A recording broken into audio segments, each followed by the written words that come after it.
Ladies and gentlemen, I'm very glad to see that so many of you have stayed with us through the entire day, although all the sessions have been very interesting, of course, so it's a natural thing to do. Before we embark on the very last panel, on the theme of Russia's strategy and what Russia will do next, I would like to just give you some practical information on what happens next. When the conference concludes, the Free World Forum would like to invite all of you for a drink at our office. That is at Kungsgatan 60. Kungsgatan 60. So it's about a 3-4 minute walk from here. My colleagues, Rebecca and Elin, can you wave? They will help you, showing you the way. I will also walk there myself, so you can just take a back on either one of us and we'll lead you to our conference or to our office venue. We have a last very distinguished panel with us. In order to save time, I will just briefly introduce them with their current title, and you can read their entire CV in the pamphlet. First and foremost, we have our keynote speaker, Mr. Robert Pstell. Robert is right now the acting director of NATO Information Office in Moscow. We also have Andras Rač. Andras is a senior fellow at the Finnish Institute of International Affairs. And last but not least, we have Oskar Jonsson, who is a PhD candidate at the Department of War Studies at King's College in London. So with that, I leave the floor to our last keynote speaker. Please, Mr. Pstell.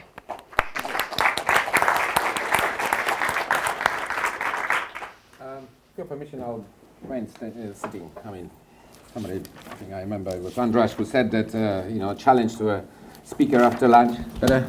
Like this? Closer. Yeah. After lunch is a difficult one. Well, what about the last panel, hey? I'll do my best. I can't sing very well, I'm afraid, or dance, but, if need be. Now, I think Sweden, frankly speaking, if you allow me just to start with that, because I'm very grateful for the invitation, is the place to be. I mean, it's certainly still not right. No, it fell off. It fell off. We Okay, can have sorry, some help that's my here. fault. That's waving my hands. Okay, better? Yeah, got that.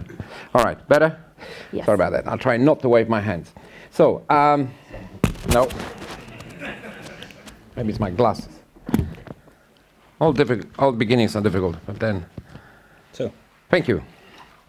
Like debates in NATO, it always starts with how are we going to get to agreement, but we always do.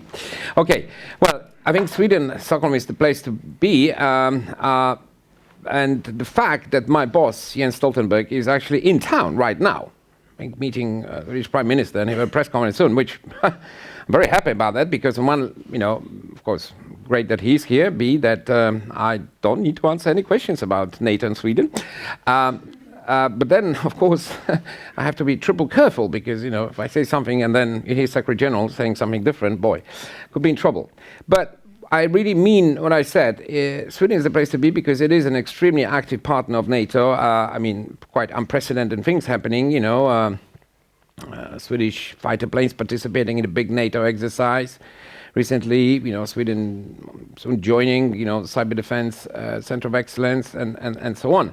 And of course, Secretary General did not just come here to meet with the leadership, which is normally already would be the reason for the trip, with the Swedish leadership, but also he will participate in the meeting of the Nordic ministers. And I think that's very exciting. And of course, Sweden plays an extremely important role. And I think all that is, to some extent, we could be summed up probably in a saying, tack for Mr. Putin, right? Isn't that the case? Right. Also, this wonderful graphics behind us. I think if it was like 2 years ago, probably you would have like 2 pairs of hands, to each other, flowers, whatever. Now you have, is that a Swedish naval ship steaming your hat somewhere? It's a US naval ship. The US, but presumably in Swedish waters.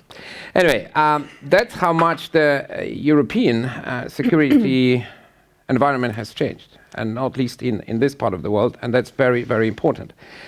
Now, I always try to answer the question as is actually proposed by the organizers. So looking at the question, after Ukraine, how will Russia behave, or what will be next move? Well, first of all, let's be careful with the term after Ukraine, because as far as the Ukraine project, or Eastern Ukraine project, or whatever you want to call it, Novorossiya project, that's not over. Because Russians seem to be very conservative in many respects. They, in the Kremlin, they get used to their projects.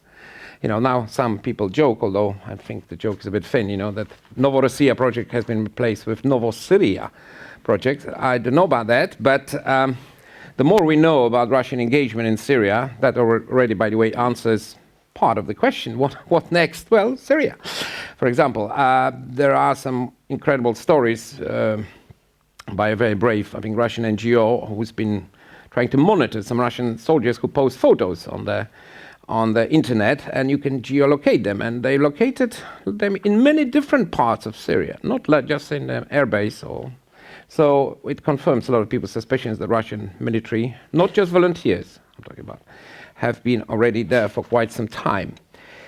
The reason why I said that I think that the Ukraine project, so to speak, is not over, because this is one of the preferences of it's a favorite modus operandi. You start something, and then you have different instruments you can play at a convenient time. Let's not forget, it's not just about the hybrid warfare and the different nasty operations. I said recently on Russian public TV that anybody who believes Russia has not had a hand, has not been involved in a conflict, Ukraine has an IQ of below 20, and I stick to my lead because it's obvious it had.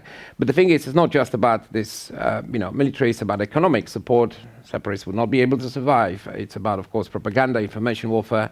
It's about political pressure and so on.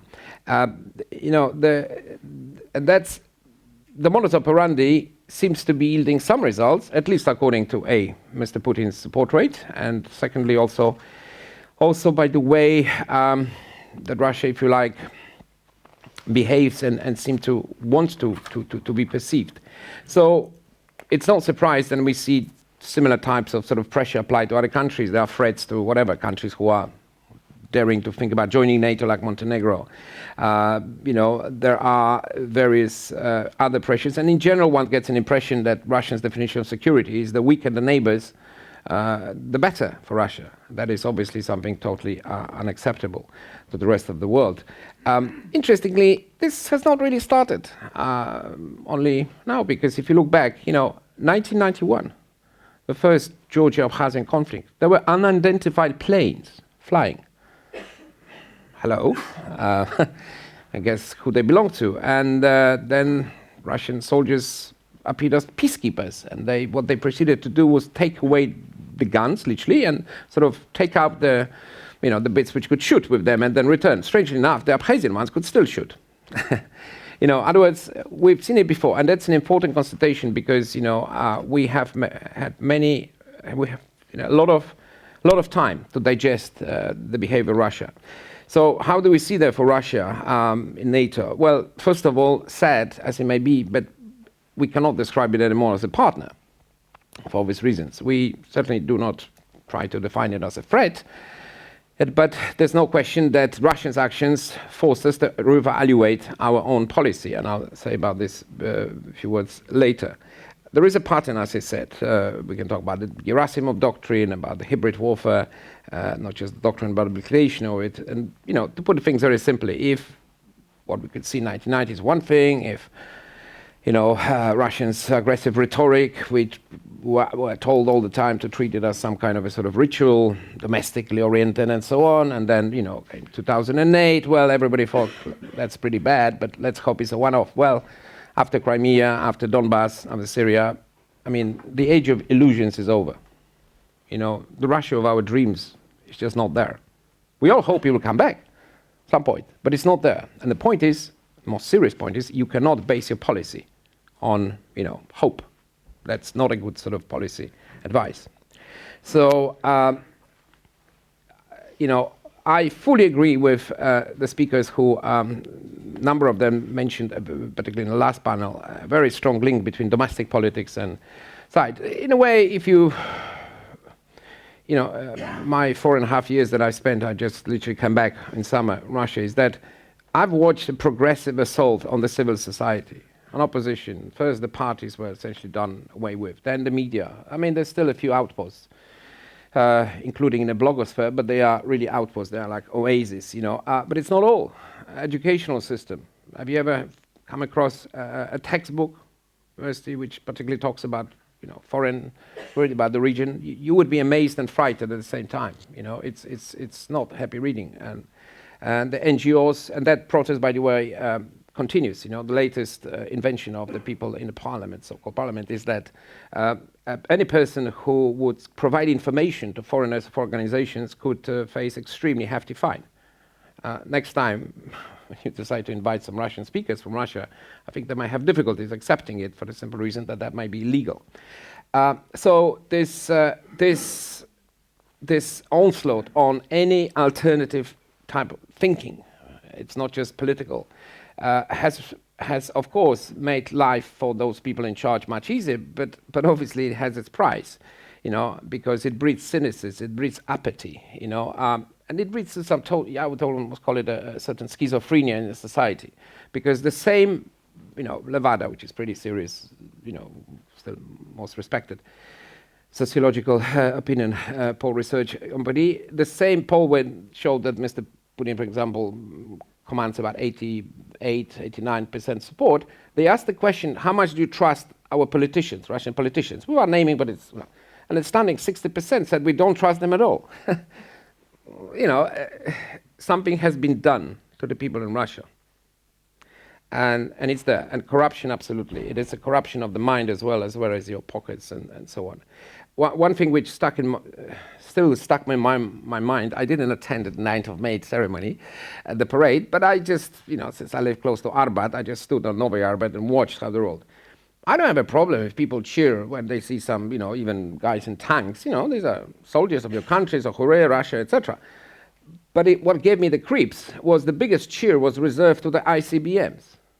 I spoke with my American colleague who was much better versed in this. I said, is it possible you could see ICBMs right in Washington? He said, you must be joking. It's just on the films. So that's first. But second, the cheer. Why? But that's the way country is. And military instrument, the use of, is no longer taboo. This is very, very important. And of course, when you have that, then various implications follow. So that's why, without knowing, I won't paraphrase Chekhov, it's been used already. But indeed, there is a temptation to use this. And Syria, it's a very good example. And it may not be the last one. Who knows? What about northern Afghanistan? You never know. And some other places.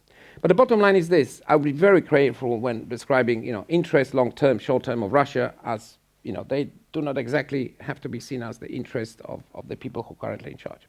Now, so if the age of illusion is over, what does an organization like NATO do? Well, we have to adapt. And I think we've been doing this quite successfully. Let's not forget, the most important capability we have talked already here today, and we could talk further about, the ships, the planes, nuclear weapons, if you like, still part of missile defense, you name it. But the most important capacity is unity. And that is something which we have kept. Remember, before Wales Summit, a lot of people were saying, gosh, that's going to be difficult. But we've managed. And, the Reassurance Action Program. And, as you said, there's more NATO in this part of the world. Pretty close to Sweden.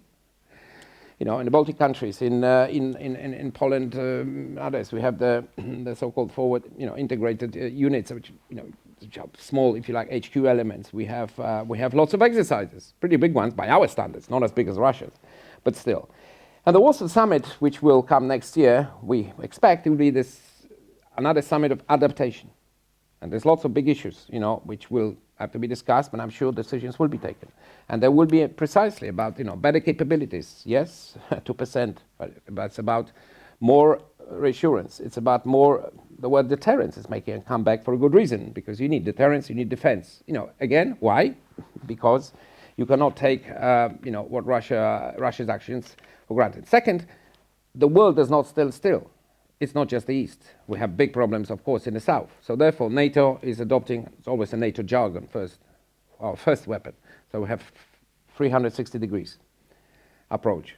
which will be certainly discussed and decided at the summit. Relation with the partners. Yes, open door. We might even have a decision in December foreign ministers because Montenegro could well receive an invitation. And then we'll discuss further relation with close partners like Sweden, Finland, and also other countries. Institutional questions, doctrinal questions. We are adapting. We're getting ready. I have 5 more minutes, correct? Yes. Okay. At the same time, so in other words, since we're talking about Russia, I'll skip, the unity means we have to be ready to face all sorts of contingencies. That's why the latest exercise, which I mentioned, Sweden participated in a big way, and we're very thankful, and it's very useful, I think, for everybody. It was taking place in Spain, Portugal, in Italy. And the scenario was, frankly speaking, a fictitious scenario, geographically located in Africa. But the capabilities practiced there could be used in the south, in the east, in the west, in the north. And that's exactly how NATO will proceed. Because, as I think it was Kurt who observed earlier, that NATO still has an advantage. If we put all our capabilities together, Russia or anybody else is no match to us. But you have to invest in them, we have to keep them in good shape, and we have to change the approaches. Because the ones that we've used, and you know what, I don't feel we should feel too much guilty about the fact that we had this we'd say, somebody will describe it more optimistic approach. It's better to be optimistic and then proven wrong, but then you have to adapt. Then to sort of have this cynical, maybe it's 4.5 years in Moscow taught me that, but I rather have us, we have to have a good view ourselves, and we have to try to look for positive scenarios as well. And that is why, in spite of everything that I said, we are ready to face up to Russia. Full stop. We'll be doing that on our own and with partners. But at the same time, we are not closing off the dialogue possibilities. And one of the big issues that we want to have a dialogue right now with Russia, and it'll be a very interesting test whether Russia is ready for that. It's something that Secretary General Stoltenberg mentioned a few days ago. CFE, we would like it to be returned to the world of living, but that might be a bit tricky at the moment. But what about the Vienna document? Because Russia has been, if you like, playing fast and loose with the elements of that, both in terms of the letter and the spirit. It's snap exceptions and snap exercise and exception, yeah, but then it's snap exercise, and some of them, including 150,000 people, become a norm. Then, for example, we should have perhaps snap inspections, right? There are various ideas. Now, this is something which is, again, above my pay salary, and Secretary is in town, but NATO decision to freeze cooperation with Russia, because of course we could not proceed with business as usual, does not preclude dialogue. On the contrary, we're ready.